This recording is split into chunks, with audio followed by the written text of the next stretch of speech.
কসম কেটে বলে আমি তো উমরা হাউস করছি না না আপনার পাশার কেউ না তো এত ওই আমি শুধু ভয় পেয়েছিলাম ওয়াইফটা 6 মাসে ব্রেক ভাড়া বাসা নাকি আপনি ভাই? না না না না না না এটা আমাদেরই বাসা আমার চাচা আমার আপন দাদার বাসা হ্যাঁ না দাদা ওইটাই দাদার বাসা আসছে কবর জিয়ারত করতে হ্যাঁ হ্যাঁ ঠিক আছে যে আব্বা এই অবস্থা যে কবর জিয়ারত করি না ওইটা আমরা সবই জানি তাহলে বাসা থেকে আমি কেমন ছিল এটা এটা তো মাসুম স্যার আছে মাসুম স্যার সবাই ওই যে মাসুম স্যার আছে আছে আপনার ওয়ালেট ওখানে সাথে যায় লোকটা পরে মরে গেলে আমি তো সেটাই ওয়ালেটটা আমার ওয়াইফকে দিলে ভাগেটা বেগ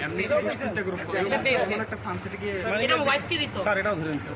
আপনার ভাই আমার বেগ এটা ওয়ালেট আর আমার বেগটা প্লিজ দিয়ে দেবো দিয়ে দেবো আপনার ভাই দিয়ে দেবো এটা নাও তোরা আগে দেখো ভাইয়া এদিকে আসো কে আছে নিয়ে যাক এই আর এটা নাও এদিকে আসো বুঝাই দিতে যথেষ্ট ভিডিও সব বুঝাই দেন এই যে স্যার এটা উল্টা দেন আমাকে আপনারা আমি শুরু করে দিচ্ছি আমি বিদায় নিয়ে যাই